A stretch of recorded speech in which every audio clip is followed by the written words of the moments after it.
भाग 4 विशाखा का अतीत को याद करना। आखिर क्यों वो ये कदम उठाने को मजबूर हुई? बैठे बैठे वो अतीत को खुरचने लगी तो 2 साल पीछे का वो दिन नजरों के सामने घूमने लगा जब वो सोहम से पहली बार मिली थी। 2 साल पहले विशाखा अपने परिवार और गांव के साथ हर साल लगने वाले बिखोत यानी बैसाखी मेले में शामिल होने जा रही थी। इस मेले में उस क्षेत्र के ही नहीं नदी के दोनों तरफ के इलाके के लोग शामिल होते हैं। यहाँ पर माता शक्ति रूपिणी का मंदिर है जो नदी के दोनों तरफ के लोगों का आस्था का केंद्र है। इसकी पूजा का विधान बलि के साथ पूर्ण होता है। कुछ समय पहले तक यहाँ पशु बलि दी जाती थी, पर अब सरकार ने उस पर प्रतिबंध लगाया तो अब श्रीफल यानी कि सूखा जटा वाला नारियल फोड़ने का विधान है।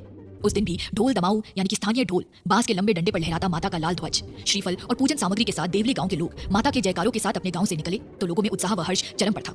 माथे पर लाल सिंदूरी टीके लगा विजय की कामना के साथ ये जत्था निकला तो जय माता दी का गगन भेदी शोर पहाड़ों को गुंजायमान कर रहा था। यही कोई 15-20 किलोमीटर की ये यात्रा पैदल ही करनी होती है जिसे यात्रा कहते हैं। इलाके के हर गांव से ऐसे ही लोगों का समूह ढोल के साथ निकलता है। जैसे जैसे लोग आगे बढ़ते हैं इलाके के अलग अलग गांवों के लोग इस यात्रा में शामिल होने लगते हैं। अपने पड़ाव तक पहुंचते पहुंचते ये एक विशाल जन समूह का रूप ले लेता है जो माता के जयकारों के साथ आगे बढ़ता है। नदी के दूसरी तरफ के लोग भी ऐसा ही करते हैं। इन सब का पड़ाव माता का वो मंदिर है जो ताल के किनारे एक पहाड़ी पर स्थित था। सदियों से यही प्रथा चलती आ रही है जो अभी भी निभाई जाती है। पहले श्रीफल की जगह पशु बलि दी जाती थी तो हर गांव से एक बकरा या भेड़ ले जाया जाता था, पर अब उसकी जगह श्रीफल को ही प्रतीक रूप में तोड़ा जाता है। जयकारों के घोष के साथ जब ये विशाल जनसमूह ऊंची खड़ी पहाड़ी के नीचे बने ताल के किनारे बने मैदान में एकत्रित होते हैं तो माता के जयकारों के साथ दूसरी तरफ खड़े छाला पार के लोगों को देख एक दूसरे के प्रति नफरत भरी हूटिंग और नारे लगाने लगते हैं। शाम तक ये हूटिंग लड़ाई का रूप लेगी जो यहाँ की प्रथा है। मंदिर में पहले श्रीफल फोड़कर पूजा अनुष्ठान कौन करेगा उसका निर्णय एक लड़ाई से होगा। पहले भी बलि को लेकर यही प्रथा थी। उस समय गणनरेश हुआ करते थे तो लड़ाई भी तलवारों से लड़ी जाती थी, पर अब बलि की तरह हथियारों की लड़ाई पर प्रतिबंध लगा तो लड़ाई प्रतीकात्मक रूप में पत्थरों से लड़ी जाने लगी जो कि 3:30 बजे के बाद होगी। सुबह से ताल के किनारे बड़ा सा मेला लगता है। इसमें दोनों तरफ के लोग शामिल होते हैं। ताल में स्नान के बाद युवक युवतियां जंगल से 14 प्रकार के फूल तोड़कर लाते हैं जिससे माता की पूजा की जाएगी। फूल लाने के बाद फूलों के साथ पारंपरिक लोक नृत्य और गान होता है जिसमें दोनों तरफ के युवक युवतियां शामिल होते हैं, जिसमें दुश्मनी भुलाकर सिर्फ हर्ष और उल्लास होता है। 3 बजे से पहले खुशी और उल्लास का ये माहौल 3 बजे के बाद तनाव में बदलना शुरू हो जाता है। लोग अपने अपने गुटों में बंटना शुरू हो जाते हैं। 2 किलोमीटर की चढ़ाई चढ़कर दोनों तरफ के लोग अपने अपने ढोल और श्रीफल और पूजा की सामग्री के साथ चढ़ने शुरू हो जाते हैं। मंदिर के परिसर में पहुंचकर दोनों तरफ के पुरुष एक एक तरफ खड़े हो जाते हैं। मंदिर में पहले श्रीफल कौन फोड़ेगा इसका निर्णय युद्ध से होगा। इसमें जो विजयी होगा वही पहले श्रीफल फोड़ेगा और इस साल का विजेता माना जाएगा। दोनों तरफ के पुरुष ये लड़ाई लड़ते हैं, इसलिए पत्थर जमा किए जाने लगे। 2-3 घंटे पत्थरबाजी होगी जिसमें लोग घायल भी होंगे और मरेंगे भी। घायल होकर नीचे गिर जाए उसे 3 घंटे से पहले उठाया नहीं जाएगा। पत्थर लगने से योद्धा घायल होते हैं और नीचे गिरते हैं। अंत में जिस तरफ ज्यादा लोग सही सलामत खड़े मिलेंगे वे विजयी माने जाएंगे। फूल मालाओं से उनका स्वागत होगा, विजय नारे लगेंगे और वही मंदिर में पहले पूजा करेंगे। जब वे लोग चले जाएंगे तब दूसरी तरफ के लोग अपना अनुष्ठान करेंगे।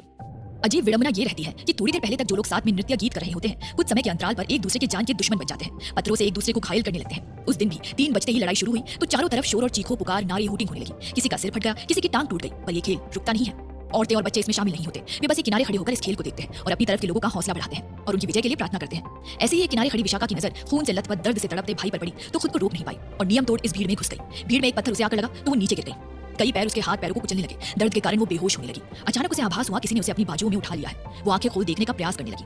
धुंधली सी आकृति दिख रही थी। धीरे धीरे उसकी चेतना विलुप्त हो गई। जब उसे होश आया खुद को एक जगह पर लेटा पाया। उसके सिर में बहुत दर्द हो रहा था। उसके माथे पर कपड़ा बंधा हुआ था। वो उठकर बैठ गई और उसे चक्कर आ रहे थे। उसने नजर उठाकर देखा वहां कोई नहीं था। वो उठने का प्रयास करती है पर चक्कर खाकर नीचे गिर गई। अरे रे उठो ना, बैठी रहो। एक युवक की आवाज थी जो हाथ में कुछ जंगली जड़ी बूटी लिए खड़ा था। कौन हो तुम? वो उससे अधखुली आंखों को पूरा खोलने का प्रयास करती पूछती है। जो भी हूं, पर तुम्हारा शुभचिंतक हो। शुभचिंतक तो नहीं, दुश्मन हो। तुम्हारी भाषा की टोन हमसे अलग है। मतलब तुम छाला पार के हो? विशाखा की आंखों और स्वर में क्रोध था। हाँ मैं छाला पार का ही हूँ पर दुश्मन नहीं, उसने विनम्रता से कहा। पर विशाखा से बैठा नहीं जा रहा था तो वो लेट गई। उस युवक ने वो जड़ी बूटियां पत्थर पर घिसी और उसका लेप विशाखा के माथे के घाव पर लगा दिया तो थोड़ी देर बाद खून रिसना बंद हो गया और उसे दर्द से भी राहत मिली। ये कहानी पूर्णतः काल्पनिक है। किसी भी जाति, धर्म या क्षेत्र विशेष की भावना को ठेस पहुंचाना इसका उद्देश्य नहीं। इसलिए कहानी में कही गई बातों या तथ्यों को अन्यथा ना ले। भाग 5 सोहम और विशाखा की पहली मुलाकात। विशाखा पहाड़ी के ऊपर बैठे बैठे अपने अतीत में चली जाती है तो उसकी स्मृति के पन्नों पर 2 वर्ष पूर्व की वो घटना आ गई जब वो और सोहम पहली बार मिले थे। मंदिर में पूजा से पहले लड़ाई की रस्म के दौरान उसका भाई घायल हो गया था। विशाखा उसे उठाने गई तो पत्थर लगने के कारण बेहोश होकर गिर गई। एक युवक उसे वहां से उठाकर सुरक्षित स्थान पर ले गया।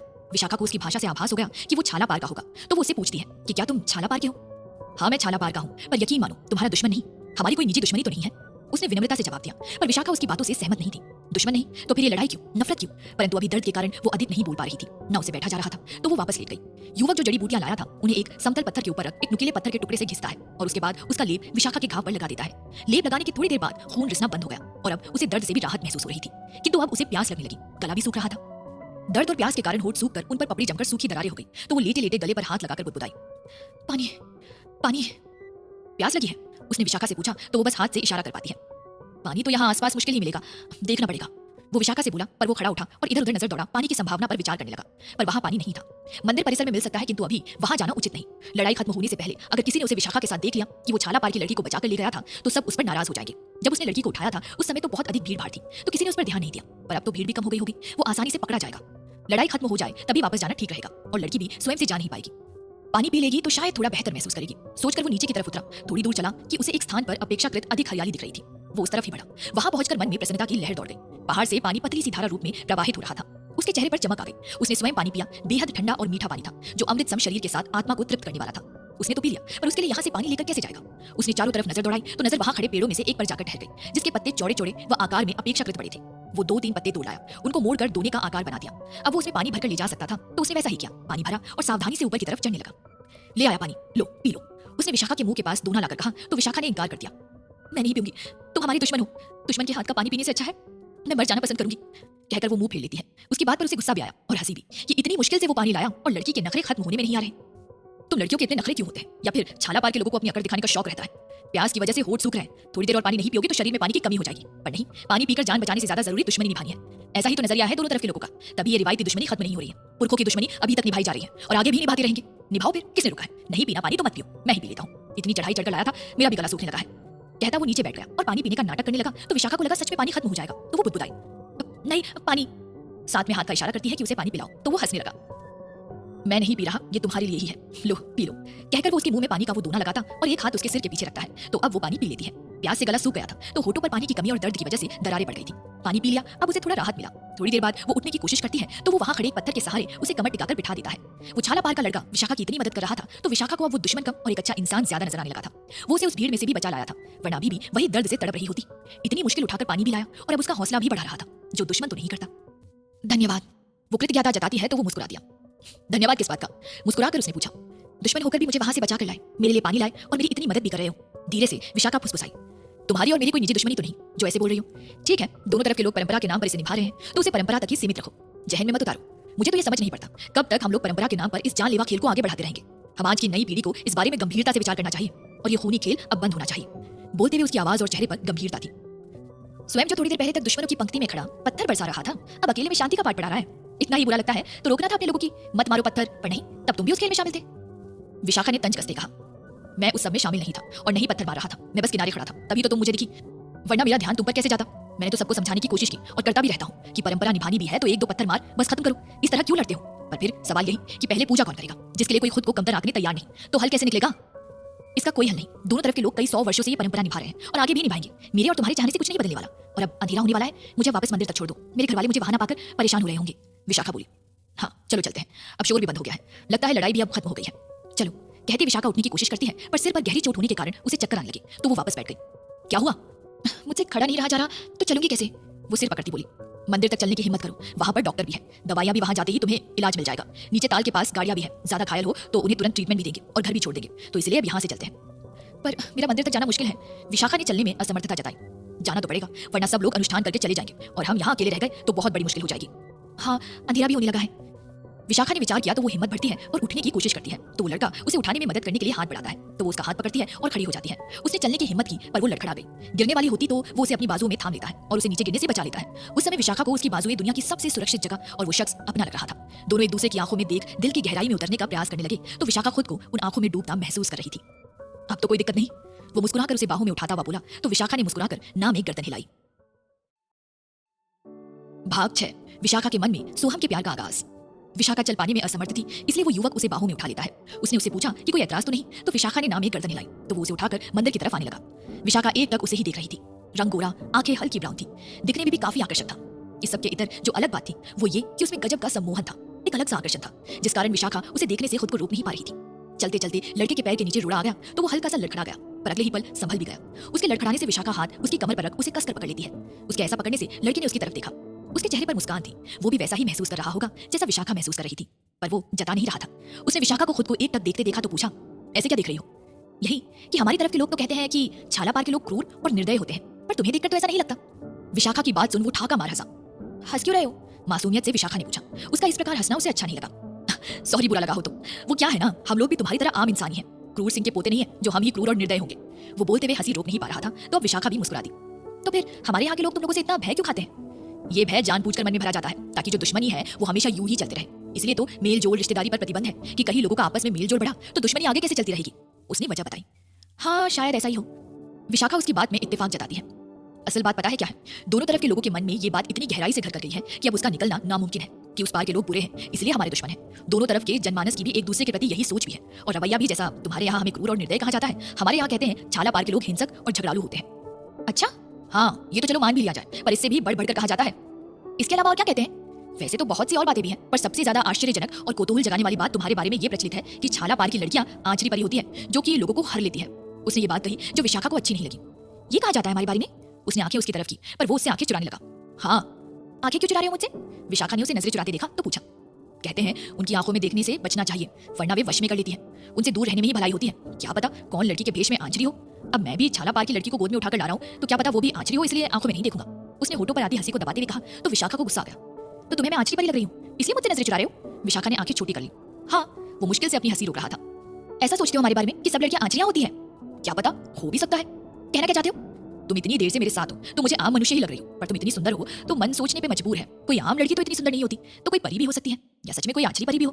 वो मुस्कुराता हुआ बोला। तो मुझे नीचे उतारो मुझे नीचे। आंचरी हूं ना मैं? विशाखा को सच में गुस्सा आ गया था।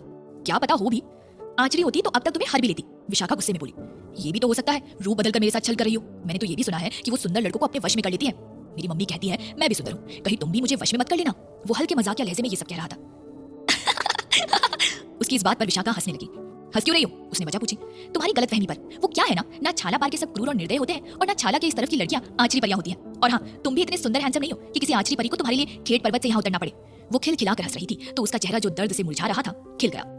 हाँ, भगवान करे ऐसा ही हो। अभी तो तुम इंसान ही लग रही हो, पर जब तक हम मंदिर तक ना पहुंचे कोई भरोसा नहीं। मुझे डर लगा हुआ है। वो मुस्कुराया क्योंकि विशाखा को आंचरी बोलने पर पहले चिढ़ रही थी, पर अब हंसने लगी। इतना ही डर लग रहा था तो मुझे क्यों बचाया और अब क्यों उठाकर ला रहे हो? नीचे उतारो मुझे। तुम घायल थे, लोग तुम्हें कुचलकर आगे बढ़ रहे थे, तो उस समय कुछ नहीं सोचा। मन किया कि तुम्हें वहां से बचा लूं। अब इसके बदले तुम मुझे अपने वश में करना चाहो तो कर सकती हो। मैं खुशी खुशी हो जाऊंगा। अपने इस मजाक पर वो खुद ही हंस दिया। ये कोई मजाक की बात नहीं है, क्योंकि मुझे हंसी नहीं आई। हंसी नहीं आई? नहीं, छोड़ो, अब मजाक नहीं करूंगा। पर क्या मैं इस परी का नाम जान सकता हूँ? नहीं, क्योंकि आंचरी के कोई नाम नहीं होते। अरे वो सब मजाक था। अब ये तो नहीं पता कि आंचरी के नाम होते हैं या नहीं होते हैं, पर जो खूबसूरत लड़की मेरी बाहों में है उसका तो कोई नाम होगा। अब बता भी दो, इतनी देर से उठाकर ला रहा हूँ, थक भी गया हूँ। देखो सांस भी फूलने लगी है, कुछ तो रहम करो। नाम बता दोगी तो थकान कम हो जाएगी। विशाखा। और तुम्हारा? सोहम से। उसने मुस्कुराकर कहा तो विशाखा भी मुस्कुरा दी। मंदिर परिसर से थोड़ा पहले वो विशाखा को नीचे उतार देता है। इससे आगे अब तुम खुद जाओ, वरना दोनों तरफ के लोग नाराज हो जाएंगे।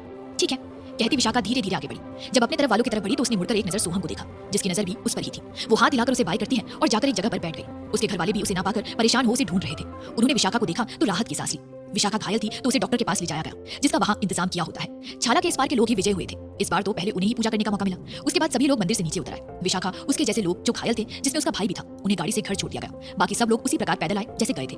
विशाखा वहां से लौट आई थी, पर अपना दिल जैसे वही छोड़ आई हो। अब वो खोई खोई रहने लगी, बैठे बैठे ख्यालों में गुम हो जाती। उसे सोहम से एक बार और मिलने की इच्छा हो रही थी। वो उसे बताना चाहती थी कि वो उसके बारे में क्या महसूस करने लगी है, पर यह अब संभव नहीं था। उसके पास सोहम से मिलने का कोई तरीका नहीं है, ना उसे उसका गांव का पता है, ना फोन नंबर। तो वो सोहम से कैसे संपर्क करेगी? अब अगर उसे सोहम से मिलना है तो उसे 1 साल का इंतजार करना पड़ेगा। अगर सोहम ने भी वही महसूस किया होगा जो उसने किया, तो वो विखोत मेले में जरूर आएगा। पर 1 साल का वक्त कम तो नहीं, बहुत अधिक होता है। 365 दिन कैसे काटेगी विशाखा पता नहीं, किंतु इसके अतिरिक्त उसके पास अन्य कोई विकल्प नहीं। तो वो समय बीतने का इंतजार करने लगती है। विशाखा भी सयानी हो रही थी, दिखने में भी बेहद खूबसूरत थी। उसकी खूबसूरती के चर्चे आसपास के गांवों में भी होने लगे, तो शादी के लिए रिश्ते भी आने लगे थे। पर जैसे ही परिवार वाले विवाह का जिक्र छेड़ते, विशाखा चिढ़ जाती। वजह पूछते तो वो वजह भी ना बता पाती। बड़ी ऊहापोह की स्थिति में फंस चुकी थी वो, पर उसके मन में बिल्कुल भी ऊहापोह नहीं था। इस बात को लेकर कि उसके मन में सोहम के प्रेम का अंकुर फूट चुका था, तो अपना प्रेम पाने वो इंतजार करने को तैयार थी। पर क्या सोहम आएगा मिले में? भाग 7। विशाखा के लिए रिश्ते आना, विशाखा का इनकार। विशाखा शादी वाले दिन घर से भागकर चली तो जाती है, परंतु जिसके लिए उसने इतना बड़ा कदम उठाया वो आया ही नहीं। तो वो निराश हो एक ऊंची सी जगह पर बैठकर अपने अतीत को याद करने लगती है। गंताक से आगे। मेले से आने के कुछ समय बाद अब विशाखा के लिए विवाह के रिश्ते आने लगे थे, पर जैसे ही परिवार वाले ब्याह का जिक्र छेड़ते, विशाखा चिढ़ जाती। वजह पूछने पर वो चुप्पी साध लेती। बड़ी ऊहापोह की स्थिति में थी, पर मन में इस बात को लेकर रत्ती भर भी संदेह ना था कि उसके मन में सोहम के प्रेम का बीज अंकुरित हो चुका था। अपना प्रेम पाने वो इंतजार करने को भी तैयार थी। विवाह के लिए विशाखा का इनकार माता पिता को समझ नहीं आ रहा था। उन्हें लगा स्त्री सुलभ लज्जावश ऐसा कर रही होगी, परंतु उनका ये भ्रम जल्द दूर हुआ और कोई गंभीर बात है। वे ये सोचने मजबूर हुए जब एक दिन उनके पुरोहित पंडित उनके घर पर आए। पूजा विवाह आदि शुभ कार्यों के उपलक्ष्य में तो वे आते रहते थे, परंतु उस दिन किसी खास वजह से आए थे। पंडित जी ने काफी दिन बाद दर्शन दिए थे। श्याम सिंह ने पैर छू आशीर्वाद लिया तो वे अपना झोला छतरी किनारे रख सिर की टोपी को ठीक करते हुए कुर्सी में बैठ गए। दूर से आए थे तो विशाखा की मां दौड़ी दौड़ी चाय पानी का प्रबंध कर पंडित जी की आवभगत में लग गई। बातों बातों में उन्होंने बताया कि उनका आने का मकसद उनकी बेटी के लिए अच्छा सा रिश्ता है। पंडित जी ने बताया अच्छा घर परिवार है। पंडित जी ने लड़की और उसके घर परिवार के बारे में बताया तो पिता के चेहरे पर खुशी झलकी। पंडित जी रिश्ता लाए हैं तो अच्छा ही होगा। उसकी मां से विशाखा की कुंडली मंगाई तो सौभाग्य से 36 के 36 गुणों के साथ कुंडली मिल गई। कुंडली तो मिल ही गई, मगर प्रसन्नता की सबसे बड़ी वजह लड़का सरकारी महकमे में ऊंचे पद पर था। लड़के वालों की दहेज की भी कोई खास मांग नहीं थी। वैसे तो श्याम सिंह भी अच्छी हैसियत का है, उसे दहेज की चिंता ना थी, पर फिर भी लड़के वालों की सुरसा मुख समान बढ़ती मांगों से तो सभी डरते हैं। पर यहाँ ऐसा कुछ नहीं था, उन्हें बस एक सुंदर सुशील लड़की चाहिए थी। पंडित जी लड़के वालों के भी पुरोहित थे। उन्होंने लड़की ढूंढने कहा तो उन्हें श्याम सिंह की लड़की का ध्यान आया। विशाखा जैसी कोई और नहीं मिलेगी। उन्होंने विशाखा का जो वर्णन किया तो उन्होंने तुरंत पंडित जी के हाथों कुंडली के साथ रिश्ता भिजवा दिया कि पहले पंडित जी बात कराए, उसके बाद वे खुद बात आगे बढ़ाएंगे। पंडित जी भी खुश थे, दोनों उनके जजमान हैं, रिश्ता हो जाए इससे भरी क्या बात। कुंडली मिल गई तो एक बार पंडित जी विशाखा से भी बात करना चाहते थे ताकि उससे उसकी मन की पूछ तसल्ली कर लेंगे। पंडित जी की मंशा जान पिता ने बेटी को आवाज लगाई, विशाखा विशाखा बेटी, पंडित जी आए हैं, आजा आशीर्वाद ले ले। पिता के बुलाने पर विशाखा इस बात से अनजान कि पंडित जी रिश्ता लेकर आए हैं, पंडित जी के पैर छू आशीर्वाद ले वहीं पर बैठ गई। विशाखा, पंडित जी तेरे लिए बहुत अच्छा रिश्ता लेकर आए हैं, लड़का सुंदर, पढ़ा लिखा, सरकारी नौकरी है, कुंडली भी मिल गई है, ये लड़के की फोटो है, तुझे ठीक लगे तो बात आगे बढ़ाए। पिता स्नेहपूर्वक विशाखा को देख रहे थे तो ये सब सुन विशाखा अवाक रह गई। पंडित जी तो रिश्ता लेकर आए भी और घर वालों को भी अपनी बातों के लपेटे में ले लिया है, अब क्या करे, कुछ सूझ नहीं रहा। पहले तो विशाखा पंडित जी का लिहाज कर संकोचवश चुप हो उनकी बातों में हूं हां जवाब देती रही, पर जब लगा अब रिश्ता पक्का ही ना हो जाए तो वो बहाने बनाने लगी, पर उसके सारे बहाने असफल होने लगे तो वो क्रोधित हो उठी, जो आंखों और शब्दों से उतरने लगा। पंडित बोला, मुझे अभी ब्याह नहीं करना, पापा आप भी सुन लो, मैं अभी ब्याह नहीं करूंगी। क्या हुआ, लड़की क्या कोई बुराई है इस रिश्ते में? सौभाग्य तुम्हारे भाग्य का दरवाजा खटखटा रहा है और तुम उसे ठुकरा रही हो, इतनी मूड लड़की ना देखी आज तक। पंडित जी उसके तेवर देख हैरान थे। वे लड़के और उसके परिवार का बखान कर विशाखा को मनाने की नाकाम कोशिश विशाखा को सहन नहीं हुआ। पंडित बोला, आज के बाद मेरे लिए कोई रिश्ता लेकर बताना, वरना मैं आपका ये झूला और छाता चौक से बाहर फेंक दूंगी। विशाखा पंडित जी पर बिफर पड़ी तो पंडित जी को ये अपना अपमान सहन नहीं हुआ तो वे क्रोधित हो गए। विशाखा क्या कह रही है, दिमाग खराब हो गया है क्या तेरा? पिता दमदमाए, ठीक कह रही हूँ पापा, इनको बोल दो आज के बाद मेरे लिए रिश्ता ना लाए, मैं अभी शादी नहीं करूंगी। विशाखा पंडित जी पर गुस्सा रही थी। राम राम राम, जजमान कैसे संस्कार दिए हैं लड़की को, कितनी मुंहफट है, इसे तो बड़ों से बात करने की ना तमीज है और ना लिहाज।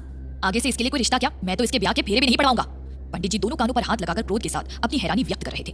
मैं तो इसे सुशील और संस्कारी समझता था, इसलिए इतना अच्छा रिश्ता लेकर आया था, पर यहाँ तो हाँ बताना, ना कोई रिश्ता लाना और ना मेरे ब्याह पर आना। विशाखा बुरी तरीके से चिढ़ गई थी तो पंडित जी पर गुस्सा निकाल रही थी। उसके तेवर देख पंडित जी क्रोधित थे, पर किसी तरह श्याम सिंह उनसे क्षमा प्रार्थना कर नाराज ना होने की गुहार कर रहा था तो वे थोड़े शांत हुए, उसके बाद चले गए। विशाखा का ऐसा व्यवहार श्याम सिंह को बहुत बुरा लगा। उनके जाने के बाद पति पत्नी दोनों उसे बहुत डांटते हैं। उन्हें विशाखा के ऐसे व्यवहार का कारण भी समझ नहीं आ रहा था। बात कुछ यूं भी थी कि बेटी लाड प्यार से पली थी, विवाह जैसा महत्वपूर्ण फैसला करने से पहले सख्ती या डांट फटकार से मामला बिगड़ न जाए। एक बार उसे प्यार से समझाने की सोची। एक दो दिन बाद जब घर का माहौल शांत हो गया, घर की दूसरी मंजिल पर आगे की तरफ बने खुले बरामदे में बैठे थे, साथ में माँ भी थी। प्यार से विशाखा के सिर पर हाथ फेरने लगे। विशु, हाँ चाहती क्या है, क्या चल रहा है तेरे मन में? मेरी बेटी ऐसी तो ना थी, असल बात बता, तभी हम किसी नतीजे पर पहुंच पाएंगे और हम जान भी पाएंगे कि तू शादी क्यों नहीं करना चाहती है। जो भी बात दिल में है साफ साफ बता दे, ताकि बाद में मन में ना तेरे कोई असंतोष रहे ना हमें कोई मलाल। क्या कहना चाहते हैं पापा? यही कि विवाह से क्यों मना कर रही है, तुझे कैसा लड़का चाहिए, अपनी मंशा बता। बहुत रिश्ते आए हुए हैं, जहां तू कहेगी वही रिश्ता करेंगे, तुझ पर कोई जबरदस्ती का रिश्ता नहीं थोपना चाहते, ताकि बाद में पछतावा हो। अगर कोई मन में है तो वो भी बता दे, सही हुआ तो हम उस पर भी विचार करेंगे। पिता ने प्यार से समझाते हुए पूछा। भाग 8। ताल में स्नान करती विशाखा से समर सिंह की मुलाकात। यही कि विवाह से क्यों मना कर रही है, तुझे कैसा लड़का चाहिए, अपनी मंशा बता। बहुत रिश्ते आए हुए हैं, जहां तू कहेगी वही रिश्ता करेंगे, तुझ पर कोई जबरदस्ती का रिश्ता नहीं थोपना चाहते, ताकि बाद में पछतावा हो। अगर कोई मन में है तो वो भी बता दे, सही हुआ तो हम उस पर भी विचार करेंगे। पिता ने प्यार से समझाते हुए पूछा। ऐसी बात नहीं है पापा, विशाखा खुद ही असमंजस में थी तो बात टालती कहती है। तो बात क्या है वो बता, कोई अच्छा भी तो होना चाहिए। अच्छा कैसा चाहिए तुझे? विशाखा की माँ, जा वो लड़कों की फोटो लेकर आ जिनके रिश्ते विशाखा के लिए आए हुए हैं और कुंडली भी मिली हुई है। जी अभी लाई। माँ उठकर गई, 3-4 फोटो लेकर आ गई। विशाखा ये लड़का देख, अच्छा पढ़ा लिखा है, अपना कारोबार है, तुझे कोई कमी नहीं रखेगा। पिता ने फोटो उसकी तरफ बढ़ाई तो विशाखा ने बिना देखे नाम गर्दन हिलाई। उन्होंने दूसरी फोटो दिखाई। लड़का शहर में रहता है, अच्छा पढ़ा लिखा है, अच्छी नौकरी है, तुझे भी शहर में ही रखेगा।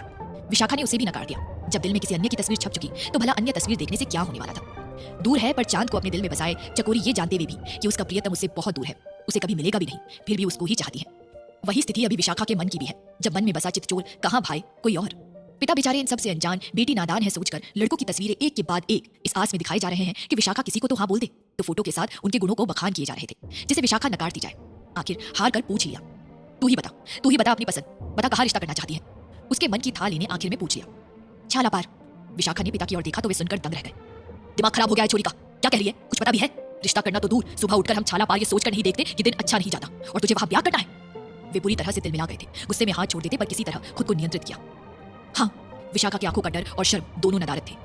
संभव नहीं, कपकपाती आवाज में बोले। पर क्यों? छाला पार के लोग अच्छे नहीं होते, जन्मजात निर्दयी और क्रूर होते हैं, उनमें मानवता के लिए जगह नहीं, ना दया भाव है। किसने कह दिया कि अच्छे नहीं होते? वे भी तो हमारे जैसे इंसान है। विशाखा ने अपना तर्क दिया। अच्छे होते तो कई 100 वर्षों से ये दुश्मनी नहीं निभा रहे होते। हमारी रोटी बेटी के संबंध संभव नहीं, यही परंपरा चली आ रही है और आगे भी चलेगी। उन्होंने 2 टूक जवाब देकर और विशाखा के हर सवाल को अपने तर्कों से विफल किया तो फिलहाल विशाखा ज्यादा जिद छेड़ने का सोचती है। कहीं अधिक जिद की परिणति जल्दबाजी में विवाह से ना हो जाए। अभी तो सोहम के मन का भी पता नहीं, एक बार उसे दोबारा मिल लेगी, उसके बाद कोई निर्णय करेगी, पर तब तक घर वालों को विवाह के लिए रोकना पड़ेगा। पापा, असल बात यह है कि मैं अभी विवाह नहीं करना चाहती। 1 साल रुक जाओ, अगले साल जहां आप तय करोगे वही कर लूंगी, पर अभी मुझे 1 साल का वक्त दे दो। विशाखा ने समय मांगा तो पिता ने कहा नहीं कहकर नकार दिया। अगर आपने जबरदस्ती करने की कोशिश की तो मैं जो भी देखने आएंगे या रिश्ता लेकर आएंगे उनके साथ वैसे ही करूंगी जैसे पंडित बोरा के साथ किया, या फिर क्या, या फिर नदी में कूद जाऊंगी। विशाखा, खबरदार, खबरदार कभी ऐसी बात की तो। पता भी है कितना प्यार करते हैं तुझे। विशाखा की ये बात सुन वे सन्न थे। आपको क्या मैं बोझ लगने लगी हूँ? क्यों जबरदस्ती मुझे यहाँ से भगाना चाहते हो? बोझ लगने लगी हूँ तो नदी में कूदकर आपका बोझ कम कर देती हूँ। विशाखा भावुक हो गई थी। तू गलत सोच रही है, तू हमारे लिए बोझ नहीं है। बेटी तो पराया धन है, ये तो रीत चली आई है जिसे सभी निभाते हैं, इसलिए हमें भी निभानी पड़ेगी। चल ठीक है, बेसाख तक हम तेरे ब्याह की बात नहीं करेंगे, ना कोई तुझे देखने आएगा, पर उसके बाद हम नहीं रुकेंगे। मंजूर है। उन्होंने शर्त रखी तो विशाखा भी मान गई। फिलहाल तो विशाखा ने 1 साल पर बात टाल दी तो उन्होंने मान भी ली। उसके लिए ये समय पर्याप्त है। एक बार सोहम से मिले तो सही, तब आगे की सोचेगी। धीरे धीरे समय बीता और अप्रैल का महीना आ भी गया। अन्य लोगों के लिए जहां सामान्य 1 साल था, पर विशाखा के लिए सदियों से कम न था। उस दिन भी हर साल की तरह पूरी तैयारी के साथ विखोद मेले में जाने के लिए देवली वाले तैयार थे। विशाखा भी तैयार थी। सोहम उसे मिलेगा कि नहीं सवाल जहन में उठता तो थोड़ी बेचैन जरूर थी, पर मन में खुशी भी बहुत अधिक थी। 1 साल के इंतजार के बाद वो सोहम से मिलेगी। इस दिन के इंतजार में एक दिन सदियों से लंबे गुजरे थे उसके, और उसका इंतजार भी खत्म होने वाला था। ढोल बाजों के साथ मुंह अंधेरे देवली गांव से यात्रा निकली तो कुछ घंटों की पैदल यात्रा के बाद अपने गंतव्य पर पहुंचकर ताल किनारे जाकर रुक गई। मैदान के किनारे सभी लोग ने अपने ध्वज गाड़ दिए। कुछ समय पश्चात छाला पार की यात्रा भी पहुंची।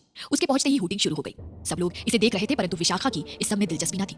उसकी नजर तो कुछ दूरी पर खड़े इस विशाल जनसमूह में अपने दिल का सुकून ढूंढने का प्रयत्न कर रही थी, जिसे इस भीड़ में ढूंढना भूसे के ढेर में सुई ढूंढने समान था, जो अत्यंत कठिन था। सोहम नजर न आया तो थोड़ी मायूस हो गई। कहीं ऐसा तो नहीं कि सोहम आया ही ना हो। मन में सवाल उठता तो खुद ही दिल को तसल्ली भी देने लगती। अभी तो पूरा दिन है, अगर मेले में आया होगा तो उसे जरूर मिलेगा। थोड़े समय बाद सभी लोग छोटे छोटे समूह में बटकर स्नान के लिए ताल में उतरने लगे। विशाखा भी अपनी सखियों संग ताल के पानी में उतरी। नाक और मुंह को उंगली और हाथ से बंद किया ताकि पानी नाक या मुंह में प्रवेश न करे, और पवित्र ताल में 5 डुबकी लेने की परंपरा का निर्वाह सके। पानी में गहरी डुबकी लेकर चंद सेकंड बाद पानी से सिर बाहर निकाला, सांस ली और पुनः वही प्रक्रिया दोहराने लगी। यही प्रक्रिया 5 बार करनी थी, जो वो भी कर रही थी, साथ की सखियां भी दोहरा रही थी और अन्य लोग भी कर रहे थे। परंतु एक शख्स ऐसा था जो डुबकी लगाना छोड़ विशाखा के अद्भुत सौंदर्य को अपलक निहारने से नहीं रोक पा रहा था। वो समर सिंह था। पर सामने विशाखा को देखा तो बस देखता ही रह गया। वो विशाखा को देखने में इतना खोया कि एक डुबकी लेने के बाद दूसरी लेना भूल गया। विशाखा और उसकी सहेलियां ताल से बाहर भी चली गई। वो वैसा ही खड़ा उसे एकटक देख रहा था। उसे ऐसे देख उसका सेवक उसके पास आ गया। ऐसे क्यों खड़े हैं ठाकुर साहब, डुबकियां तो पूरी कीजिए। हाँ, वो जैसे नींद से जागा। वो डुबकियां पूरी करके ताल से बाहर निकला, पर अब उसे विशाखा नहीं दिखी तो उसे ढूंढने लगा। रामस्वरूप, सेवक को आवाज दी। जी ठाकुर साहब। वो लड़की कौन थी? कौन? अभी यहाँ मेरे सामने थी। पता नहीं सच था या छलावा। कौन है, कहां से आई है, छाला के इस पार की है कि उस पार की, पता करो। उसने आदेश दिया, पर सेवक को समझ ना आया किसकी बात कर रहा है। कौन सी लड़की ठाकुर साहब? भाग 9, चूड़ियां पहनोगी, जो अभी यहां स्नान कर रही थी थोड़ी देर पहले। वो है तो इसी तरफ की, पर गांव पता नहीं। सेवक ने अनभिज्ञता जताई। पता करो, मुझे उसके बारे में पूरी जानकारी चाहिए। वो अपनी घनी मूंछों पर ताव देता है। उम्र 28-30 के करीब होने को आई है, परंतु अविवाहित है। शहर से पढ़कर आया तो ध्यान पारिवारिक व्यापार से अधिक दबंगाई पर हुआ, तो इलाके में दबंग छवि के लिए प्रसिद्ध हो गया। अब नेतागिरी में उतरने की महत्वाकांक्षा सिर उठा रही थी, जिसके लिए वो प्रयासरत है। नजर विशाखा पर पड़ी तो उसकी छवि दिल में बंद पड़ी घड़ी की सुई की कांटे से अटक कर रह गई है। अब जब तक उसके बारे में सब कुछ जान नहीं लेगा, उसे चैन नहीं पड़ेगा। इसलिए अपने सेवक को उसके बारे में पता करने को कहता है।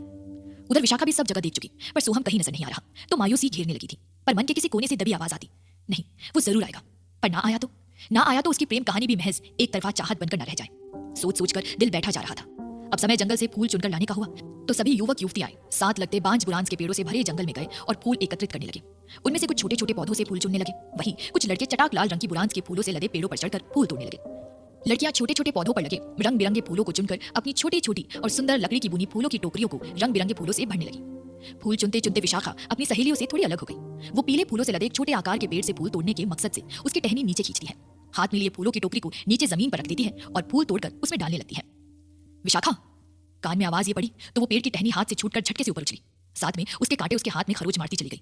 विशाखा को दर्द हुआ, पर उसकी परवाह किए बगैर पीछे मुड़कर देखती है तो आंखें खुली की खुली रह गई। उसकी आंखों का सुकून और दिल का करार दूर खड़ा मुस्कुराता दिखा तो आंखों में खुशी के आंसू छलक आए। सोहम, आवाज थोड़ी भर्रासी गई, मानो जन्मों से बिछड़े आज यहाँ आकर मिल गए हो। वो दौड़कर उसके समीप खड़ी हो गई, हंसी उसके होठों पर झिलमिलाई तो आंखें छोटी हो गई और आंसू कोनों से छलकने लगे। सोहम, तुम आ गए। मेरा दिल कहता था तुम जरूर आओगे, और देखो तुम आ गए। मैं तुम्हें देख के बहुत खुश हूँ। विशाखा से सोहम से मिलने की ये खुशी समेटे नहीं सिमट रही थी। जिस प्रकार रंगे बिरंगे फूलों से ये जंगल महक रहा था, उससे कई गुना उसके दिल में फूल खिल उठे और उसकी महक से उसके दिल में प्रेम और हर्ष उमड़ आया था। आज तो उसकी मन मांगी मुराद पूरी हो गई, तो दिल खुशी से गदगद था।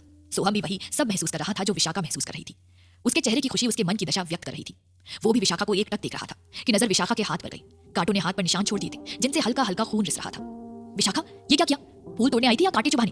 तुम्हें फूल चुनने नहीं आते क्या, जो इस कदर हाथ जख्मी कर दिया? सोहम उसके हाथ को देखकर बोला। वो बात नहीं है। विशाखा को अभी कहाँ दर्द महसूस हो रहा था, वो तो अपने सोहम को सामने देख बस मुस्कुराए जा रही थी। दर्द हो रहा होगा, रुको मैं इसके लिए कुछ जड़ी बूटी ढूंढता हूँ। नहीं, उसकी जरूरत नहीं है, मैं ठीक हूँ। आओ बैठो। वो एक थोड़ी ऊंची सी जगह थी, वहां बैठकर उसे भी बैठने कहती है, किंतु सोहम वहां आसपास की जमीन में उगे छोटी छोटी घास में से कुछ पत्ते तोड़ लाया और उनको हाथ में मसलकर उसका रस विशाखा के हाथ पर लगा देता है। जड़ी बूटियों की इतनी जानकारी कैसे रख लेते हो? लगता है ये हाथ का दर्द एकदम से खत्म हो गया, मानो था ही नहीं। वो उसे तल्लीनता से वो काम करते देखती है तो जानना चाहती थी। BA MS फाइनल ईयर में हूँ तो इस सब की जानकारी है। उसने अपने बारे में बताया तो विशाखा मुस्कुरा दी। तो तुम आयुर्वेदिक डॉक्टर हो? हाँ। सोहम भी मुस्कुरा दिया और अब वो भी आराम से विशाखा के बगल में ही बैठ गया। दोनों को ही महसूस हो रहा था जैसे ये उनकी महज दूसरी मुलाकात नहीं, अपितु वे दोनों तो एक दूसरे को जन्मों से जानते हैं। सुबह से देख रही थी, तुम दिखे ही नहीं, लगा तुम नहीं आओगे। क्यों ना आता, हर साल ही आता हूँ और इस बार तो तुमसे मिलने की भी उम्मीद थी। मैं भी जब से आया हूँ तुम्हें ढूंढ रहा था, जाने क्यों मन कहता था तुम जरूर मिलोगे, पर ताल किनारे भीड़ अधिक होने के कारण वहां तो नहीं मिली। पर जब फूलों के लिए चले तो मैंने तुम्हें देख लिया था। सबके सामने बात करना ठीक नहीं था, इसलिए ऐसे वक्त का इंतजार कर रहा था जब तुम अकेली हो। सोहम ने वजह बताई तो विशाखा मुस्कुरा दी। सोहम भी उससे मिलने बेचैन था तो उसके बेचैन दिल को राहत महसूस हुई। दोनों काफी देर बातें करते रहे, तड़प दोनों तरफ थी और दोनों ने इंतजार भी किया। अब मिले तो मानो जन्मों के बिछड़े मिल गए। विशाखा, विशाखा। सहेलिया उसे अपने साथ न देख उसे आवाज दे रही थी। अब विशाखा सोहम से इजाजत लेती है और अपने फूलों की टोकरी हाथ में उठा जाने तैयार हुई तो सोहम बैठे बैठे बोला, फोन नंबर तो दे दो। क्यों? वो चेहरे पर मुस्कान लिए पूछती है। बात करूंगा। और क्या? तुम्हें ऐतराज ना हो तो मिलने आऊंगा। मिलने आओगे? हाँ। सोच लो। सोच लिया। देवली वालों को पता लगा तो जान के दुश्मन बन जाएंगे। खतरा तो उठाना पड़ेगा। विशाखा उसे अपना फोन नंबर देकर उसका नंबर भी ले लेती है। अब वो जाने लगी। थोड़ी दूर गई थी कि सोहम अपनी जगह से उठकर खड़ा हो गया। सुनो। उसने विशाखा को आवाज दी तो विशाखा पीछे मुड़ी। अब क्या? चूड़ियां पहनोगी? उसने हल्के मुस्कुराते कहा तो विशाखा गर्दन हिला हाँ में सहमति देती है और अपनी सहेलियों के पास लौट आई। दोनों ने जुबान से तो नहीं पर आंखों से एक दूसरे के प्रेम की थाल ली। उसके बाद वे ताल के पास वाले मैदान में आ गए। नृत्य संगीत चल रहा था। सभी लोग नृत्य संगीत के लिए पारंपरिक कपड़े पहने इसमें भाग भी ले रहे थे और लुत्फ भी उठा रहे थे, सिर्फ दो लोगों को छोड़कर, विशाखा और सोहम, जो यहाँ बात नहीं कर सकते पर इस दुनिया से नजर बचा इशारों में बातें कर रहे थे। सोहम अब विशाखा को चूड़ियां पहनाना चाहता था। वजह मेले की एक और खास प्रथा है जो माता के मंदिर दर्शन नृत्य उत्सव के अतिरिक्त है। वो ये है कि यदि किसी अविवाहित युवक को कोई लड़की पसंद आ जाए तो वो लड़की को हरे रंग की कांच की चूड़ियां भेंट करता है। यदि लड़की की सहमति हुई तो लड़की कलाई में चूड़ियां पहनाने देती है। इस प्रकार लड़का कलाई में चूड़ियां पहनाकर विवाह की इच्छा जाहिर कर सकता है। यदि लड़की सहमत हुई तो वो चूड़ियां स्वीकार कर लेती है। उसके बाद मंदिर में माता का आशीर्वाद व माता पिता की रजामंदी से विवाह तय कर सकते हैं। पहले ये छाला के दोनों पार के युवक युवतियां कर सकते थे, दोनों में इसकी मान्यता थी, पर जब दोनों की तरफ से दुश्मनी हुई तो परंपरा अपनी तरफ के लोगों तक सीमित हो गई है। सोहम भी विशाखा को चूड़ियां देना चाहता था। यदि वो स्वीकार कर ले तो उसे विशाखा से विवाह की सहमति मिल जाएगी, पर यह सब बहुत बड़ा खतरा मूल लेने के समान है। यदि लोगों ने देख लिया और पहचान लिया कि दोनों अलग अलग तरफ के हैं तो गड़बड़ भी हो सकती है। इसलिए उसे वो मौका चाहिए जब विशाखा अकेली हो। घर वाले सहमत नहीं होंगे पर वे माता का आशीर्वाद तो ले लेंगे। घर वालों को मनाना मुश्किल है पर वो बाद में देख लेंगे।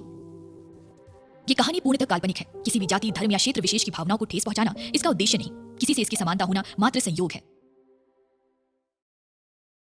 भाग 10। सोहम और समर सिंह आमने सामने। विशाखा शादी वाले दिन घर से भाग जाती है। अब वो अपना पिछला समय याद करती रही होती है कि आखिर ऐसी परिस्थिति क्यों उत्पन्न हुई कि उसे इतना बड़ा कदम उठाना पड़ा। एक साल बाद जब विशाखा और सोहम मिले तो दोनों बहुत खुश थे। सोहम विशाखा को चूड़ियां देना चाहता था, जो मेले की एक प्रथा थी कि यदि विशाखा चूड़ियां स्वीकार कर ले तो सोहम को विशाखा से विवाह की सहमति मिल जाती। सहमति तो मिल जाएगी पर यह सब बहुत बड़ा खतरा मूल लेने के समान था। यदि लोगों ने देख लिया और पहचान लिया कि दोनों अलग अलग तरफ के हैं तो गड़बड़ हो जाएगी। इसलिए उसे वो मौका चाहिए जब विशाखा अकेली हो। अभी 3 बजने में समय था तो ताल किनारे मेला लगा हुआ था और नृत्य गायन चल रहा था। सब उसका लुत्फ उठा रहे थे।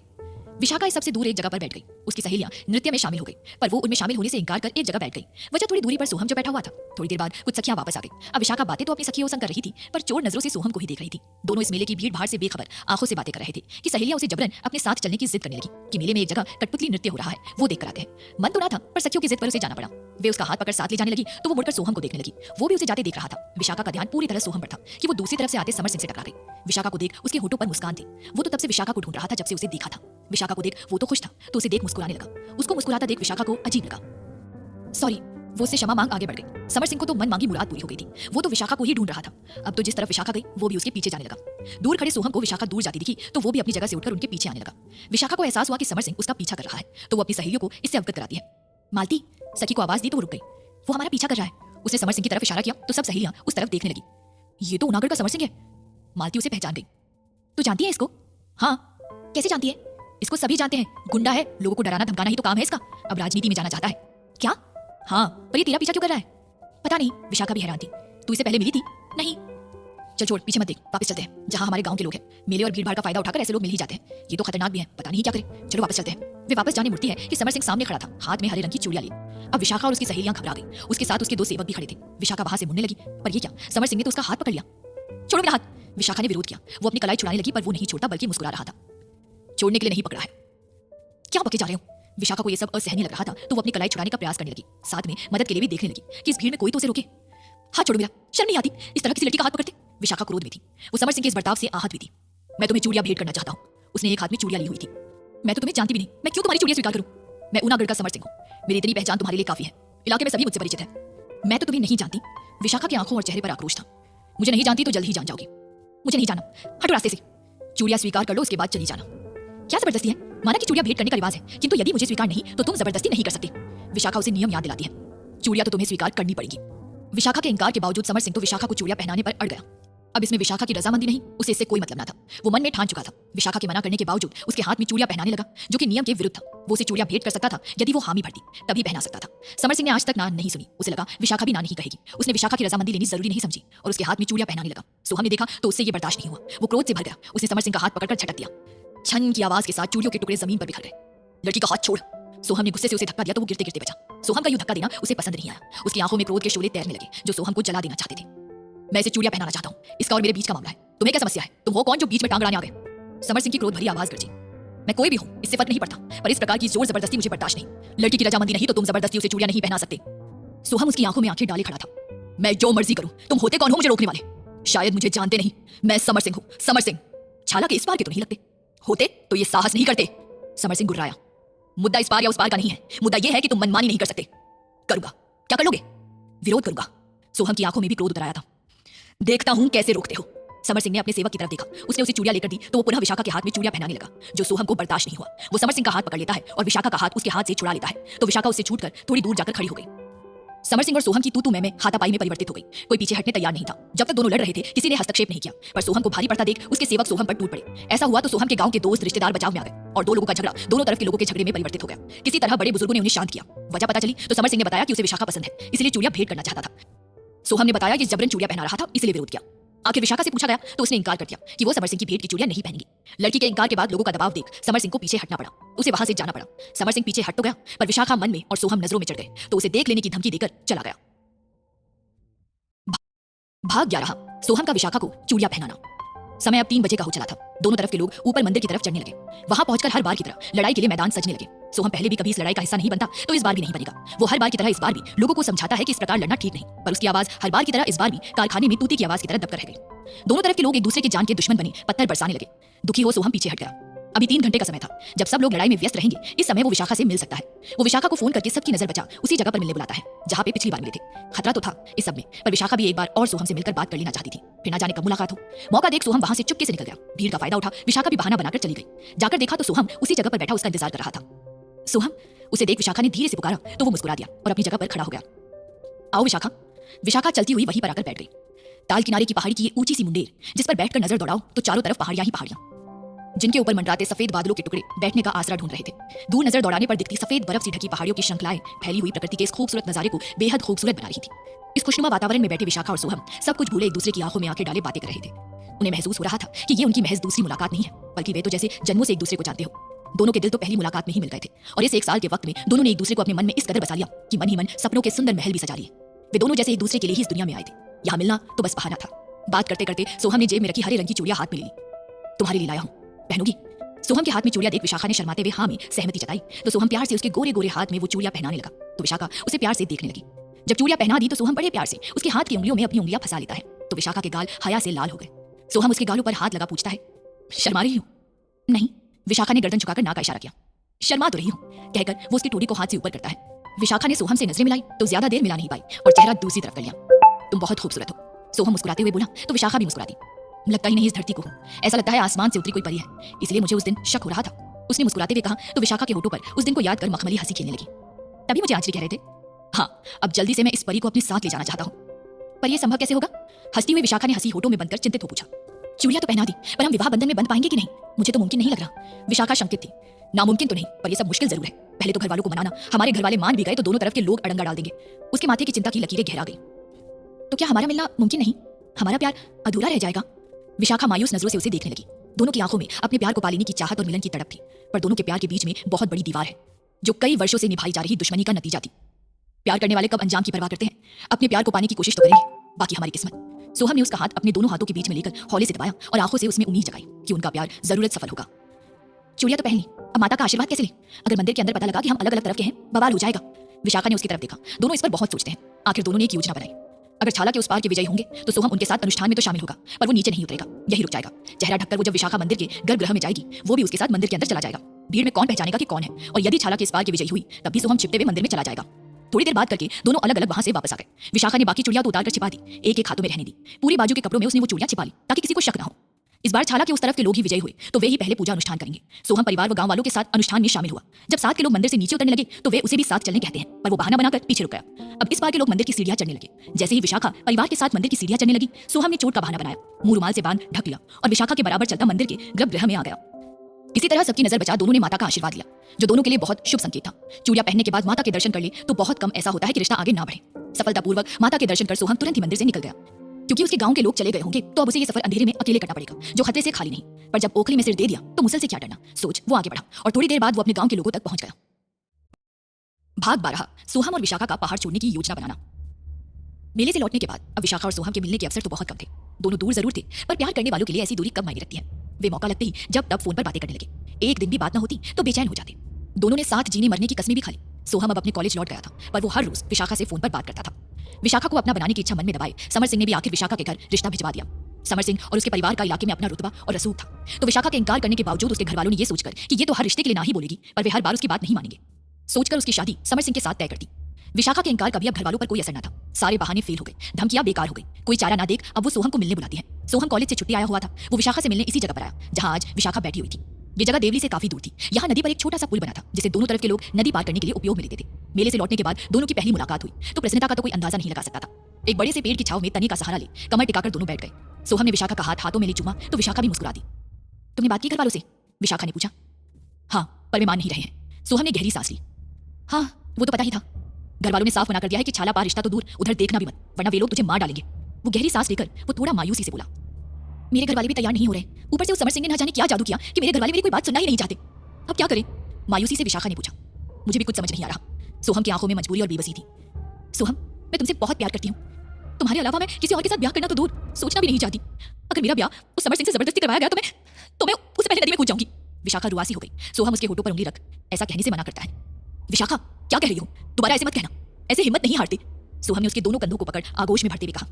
क्या करे सोहम, मैं तुम्हारे बगैर नहीं रह सकती, ना तुम्हारे अलावा किसी और से विवाह के विषय में सोच सकती। क्या करे कि लोगों को हमारा प्यार स्वीकार हो जाए और हमें गलत कदम भी ना उठाना पड़े। मैं तुम्हारे साथ जीना चाहती हूँ, तुमसे प्यार पाना चाहती हूँ, तुम्हें प्यार देना चाहती हूँ, अपनी खूबसूरत सी ख्वाबों की दुनिया बसाना चाहती हूँ। अगर ये संभव ना हुआ तो मैं तुम्हारे लिए मरने भी तैयार हूँ। उसकी आंखें डबडबाई हुई थी। दोनों प्रेम में इस कदर आगे बढ़ गए थे कि कोई भी कदम उठाने के लिए तैयार थे। विशाखा, ऐसी निराशा भरी बातें मत करो। हम जिएंगे और अपने सपने भी पूरे करेंगे, पर प्लीज ऐसे हिम्मत मत हारो। ना मैं तुम्हें हिम्मत हारने दूंगा। हम अपने प्यार को पाने के लिए लड़ेंगे और हम जीतेंगे भी। अगर हार गए और मरना ही पड़े तो दोनों साथ मरेंगे, पर उससे पहले लड़ेंगे। सोहम ने उसका हाथ मजबूती से थामते हुए आंखों में आंखें डाले कहा। मुझे डर भी लग रहा है। नहीं विशाखा, डरो मत, कोशिश करते हैं, शायद कोई रास्ता निकल आए।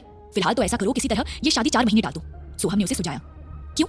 सोहम ने कहा तो विशाखा हैरानी से पूछती है। 4 महीने बाद मेरे एग्जाम हो जाएंगे और मेरा कोर्स भी पूरा हो जाएगा। उसके बाद हम पहाड़ छोड़ देंगे। सोहम की आंखों में दृढ़ता थी। पहाड़ छोड़ देंगे तो कहाँ जाएंगे? विशाखा ने पूछा।